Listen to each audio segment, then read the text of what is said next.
Readings of Almighty God's words. The responsibilities of leaders and workers. The responsibilities of leaders and workers. 18. Throughout history, humankind has continuously slandered and blasphemed God, and in the last days, the forces among all humankind that resist God have grown even stronger, with more voices slandering and condemning God. Humankind utilizes various methods through newspapers, television, the internet, and other media to slander and attack God. But have we ever dissected these rumors in all our gatherings? No. Why not? Some people say, is it because the innocent remain innocent, and rumors die when they reach the wise? Is that why? These rumors fundamentally can't affect God's work. No matter how Satan disturbs, it cannot sabotage or obstruct the progress of God's work and plan. Satan is just such a thing. As long as God acts, as long as God works, it comes to disturb. This is precisely the role it plays. Is it okay for you to stop it from performing? You have to give it enough space, enough of a stage, enough opportunity to perform. When it has performed enough, is tired from its turmoil, and has done enough evil, its days are over. We don't need to waste precious time dissecting and analyzing its various rumors and evil deeds to debunk these rumors. Doing so is useless and worthless. What's the use of dissecting those? Can it represent people understanding the truth? There are too many truths that people should understand. They can't even listen to all these truths, let alone debunk these rumors. Do people have that spare time? To be honest, I'm really not interested in those matters, nor am I willing to mention them or pay attention to them. Some people say, in these years, is it that you don't dare to go anywhere? Is it that there are so many rumors flying around that you're always anxious and scared wherever you go? I say I feel nothing at all. Some people say, don't you want to defend yourself against things you haven't done? What is there to defend? I can't even keep up with my proper business. I converse with people, with created beings, not with devils. Some people ask, doesn't it make you angry to hear these rumors? I say I feel nothing toward them. They don't make me feel anything. I don't bother with these matters. Some people ask, don't you feel wronged? I say I don't feel wronged. What is there to feel wronged about? Do what I can. Do what I should.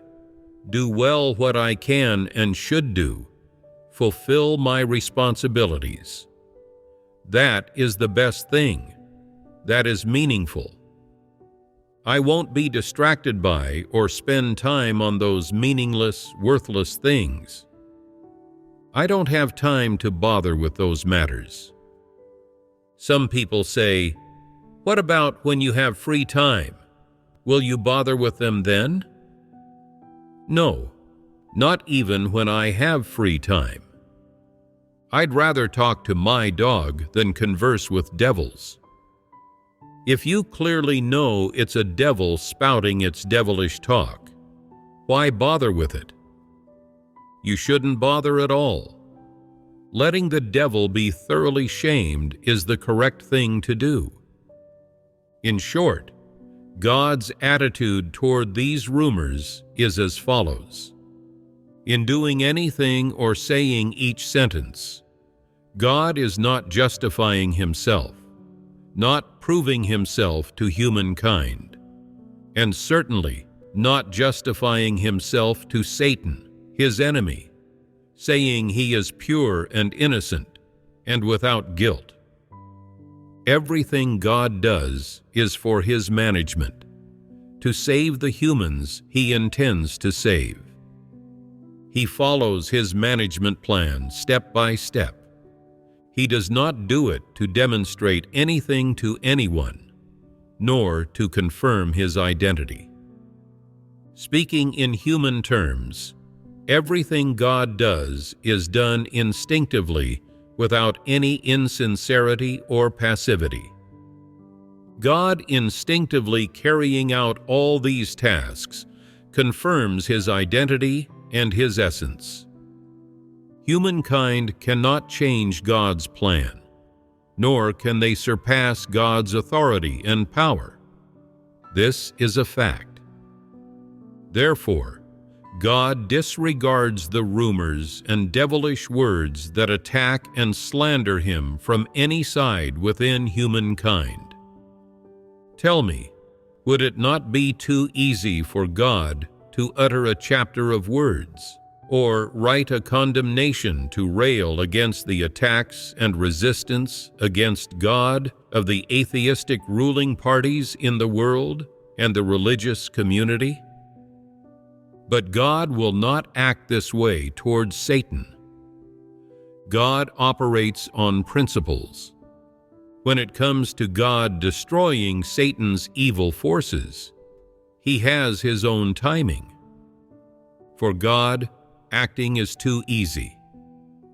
God could perform some wondrous deeds in the heavens, and suddenly the heavens would split open with a voice saying, I am the one true God whom you slander, attack, and blaspheme.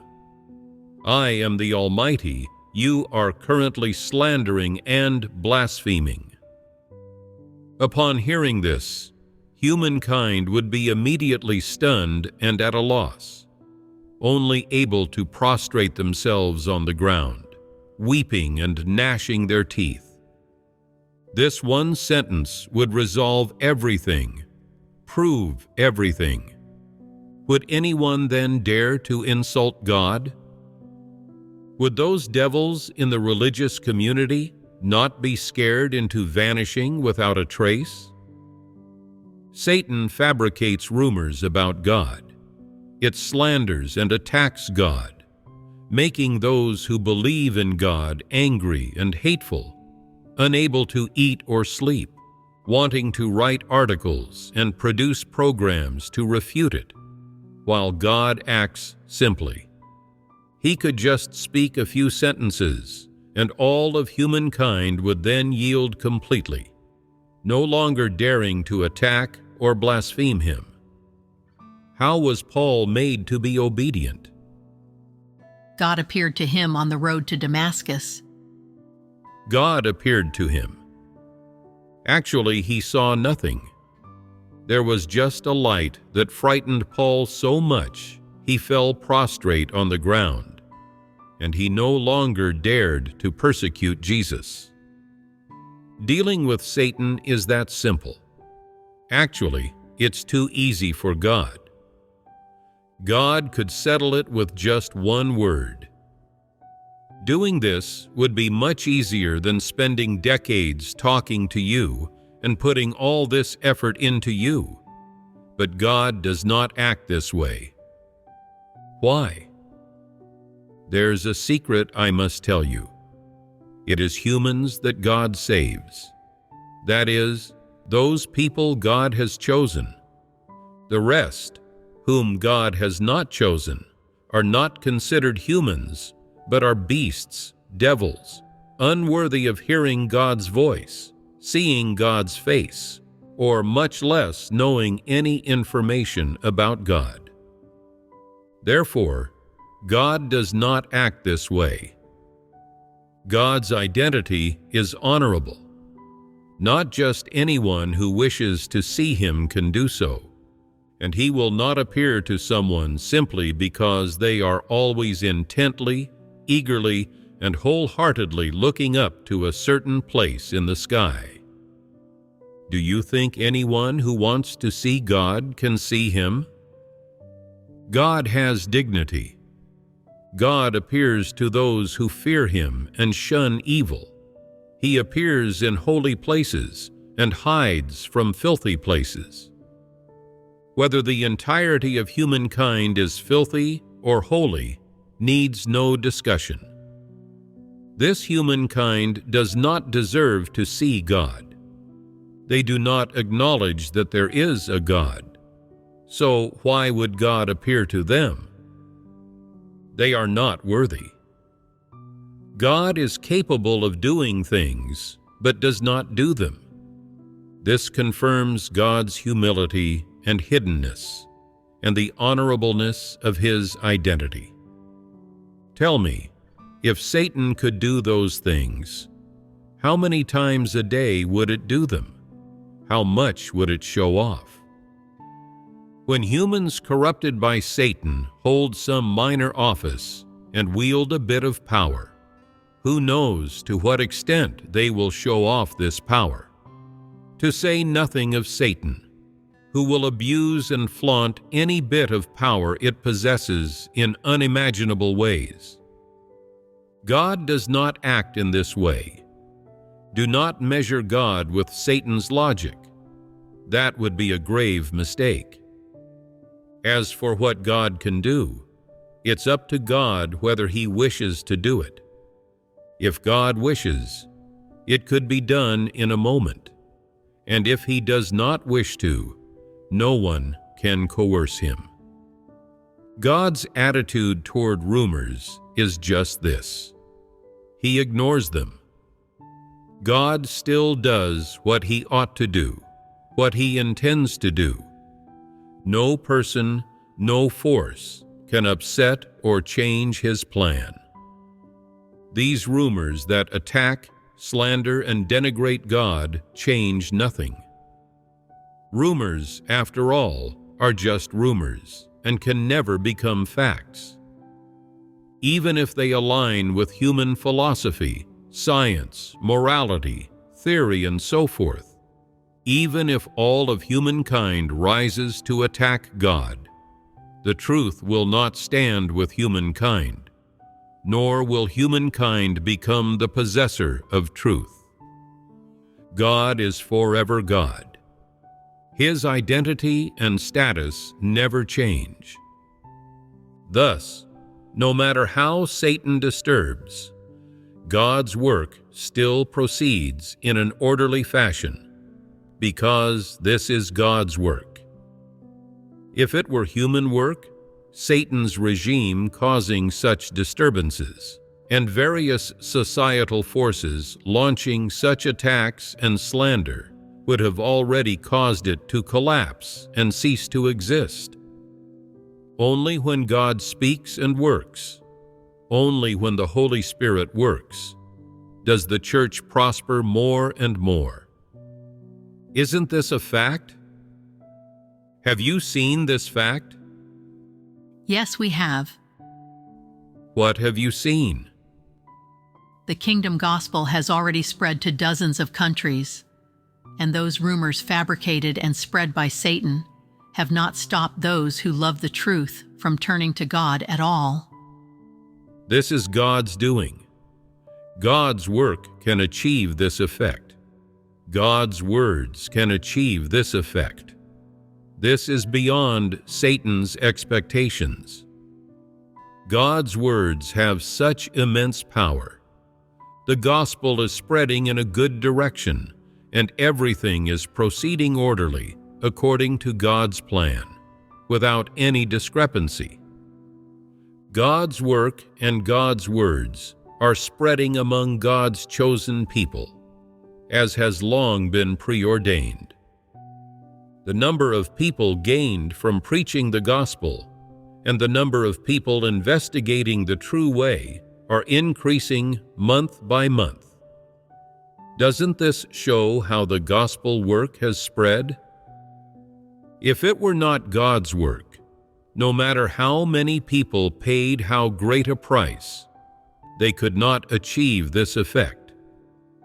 This is the might of God, the effect achieved by the power of God's words. Let's return to talking about how people treat various rumors. People cannot attain the same attitude as God toward various rumors. They do not understand God's intentions, and upon hearing rumors, they always feel, if I don't do something, I'd be failing my conscience. If the people who fabricate rumors prevail, I will feel uneasy, discontented, and indignant, feeling an imbalance. So I must refute them. I must make a video or write an article to clarify the rumors.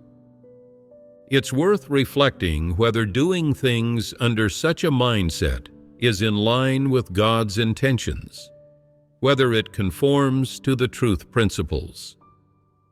If your purpose and motivation in doing church work and your duties are merely to clarify rumors and to explain clearly that it is the true God in whom you believe, that you are on the right path in life, and that all you've done to preach the gospel and testify to God has been just, and that it's just because the world does not know or understand the truth of all these facts that they have accused you of many baseless crimes.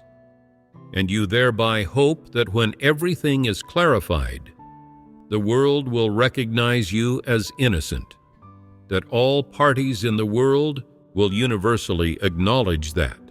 It is the true God in whom you believe. You are on the right path in life, and everything God has asked you to do is correct and is a just cause. Then what? Will you then feel at ease and justified in your belief?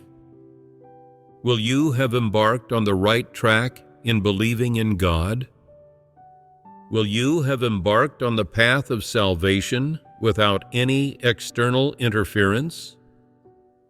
Will you have developed a God-fearing heart? Can you then achieve submission to God? Can you then receive God's approval? Is it possible for people to have no misunderstandings about you and only praise and revere you, after which you can believe in God with a clear conscience? Absolutely not. Of course, people cannot reach the same attitude toward rumors as God, but one should have a correct perspective, an accurate attitude and stance, saying, these rumors are indeed hateful and disgusting. From these rumors, it can be seen that this corrupt humankind is indeed the enemy of God. This is absolutely correct. I must not judge whether God's work is true or false based on Satan's rumors. Through reading God's words and through experiences in doing my duty, I confirm that all God's words are the truth, and all that He does enables people to be saved.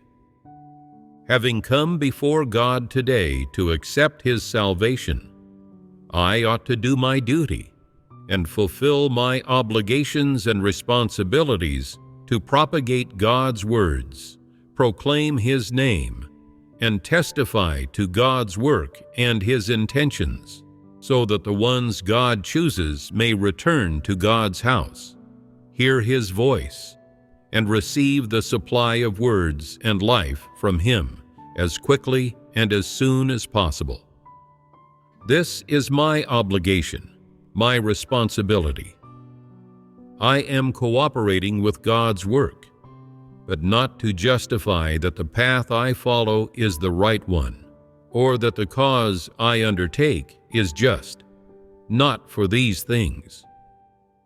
I am not doing my duty to retaliate against Satan's attacks and slanders against God. Rather, I am fulfilling my own obligations and responsibilities, and of course, my own loyalty to repay God's love, to accept God's commission, and cooperate with God's work. Is this the correct perspective? Is this the perspective that people should have?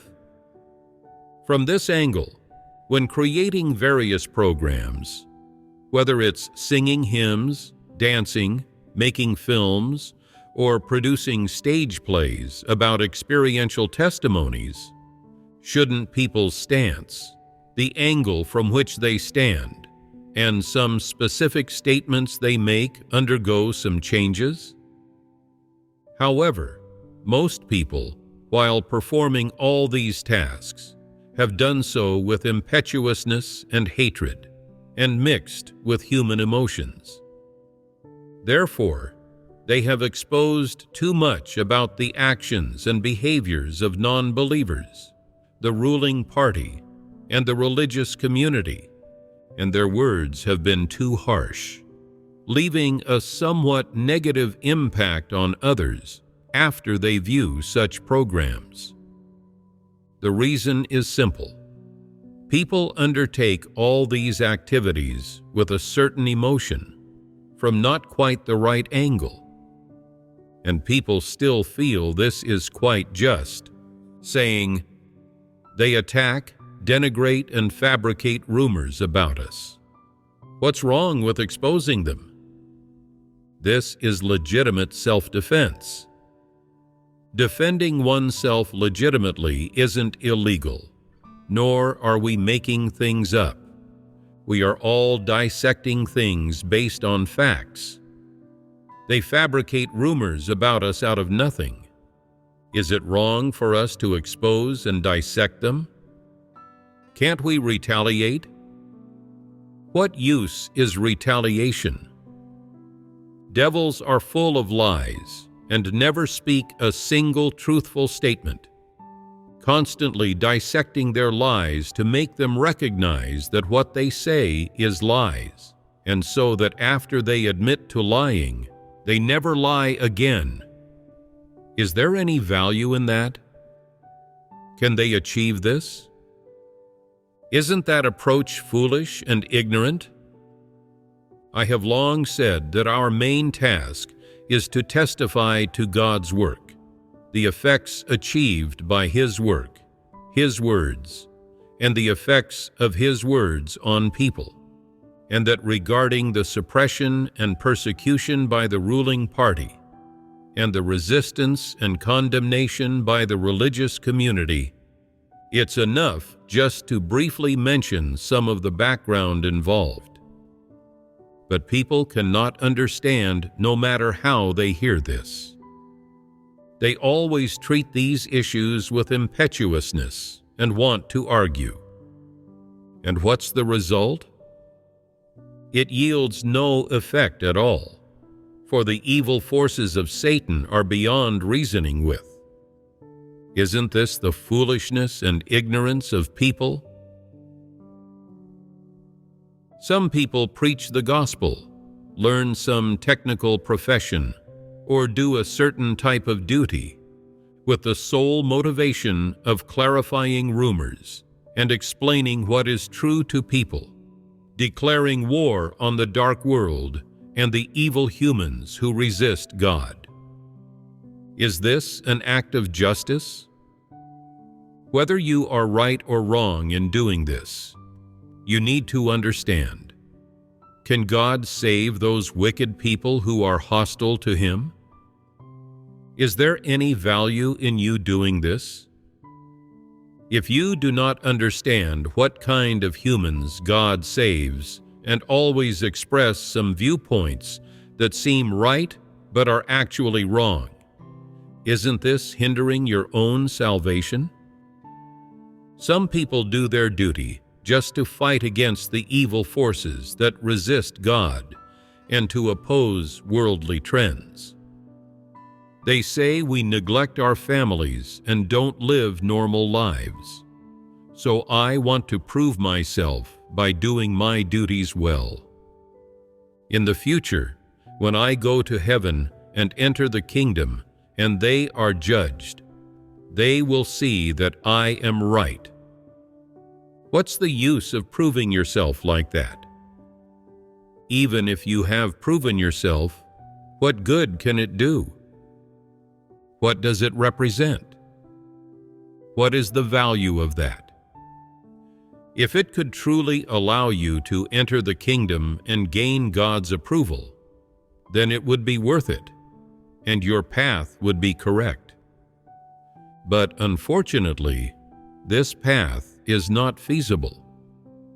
This is not the path God has predestined for people, and God does not require people to act in this way.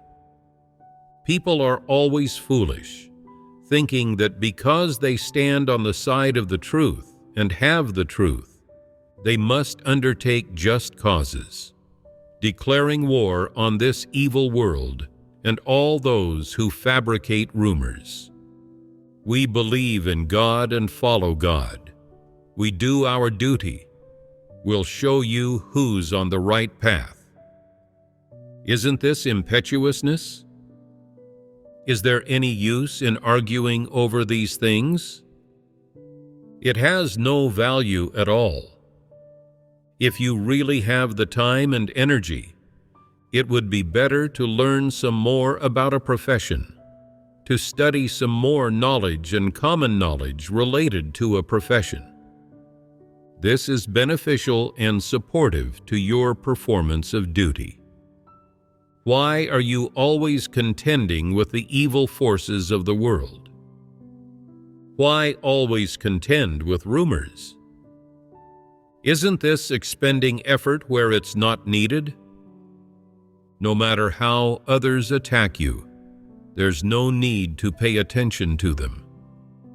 They are of a devilish nature and are beasts. They are just that kind of thing.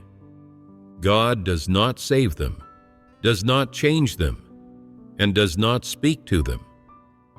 God ignores them, so do you need to pay attention to them? If people insist on obstinately doing what God does not do, isn't this a bit foolish and lacking in wisdom? At the very least, you are a person who does not have a heart of submission to God, and you do not love what God loves, or hate what God hates. You do not see what God's attitude toward these things is. God ignores them. You don't even realize why that is. In each of God's 3 stages of work, God has spoken many words. There are many dialogues between God and humankind, and from these dialogues, one can see God's intentions, God's disposition and essence. However, God never talks about how he dialogues with Satan in certain specific matters, and thus exposes Satan, allowing humankind to see clearly Satan's true face, and to see clearly how Satan treats God. There are so many such matters, but God does not mention them. Why doesn't God mention them? Because talking about those things is of no benefit to you. That which is most beneficial to you are the words of God's life. These words that can enable you to come before God and become a person who submits to God and who fears God and shuns evil are the most beneficial to you. God tells you how to live and how to speak, and also how to discern people and matters, and learn to practice the truth and be wise in various environments and situations.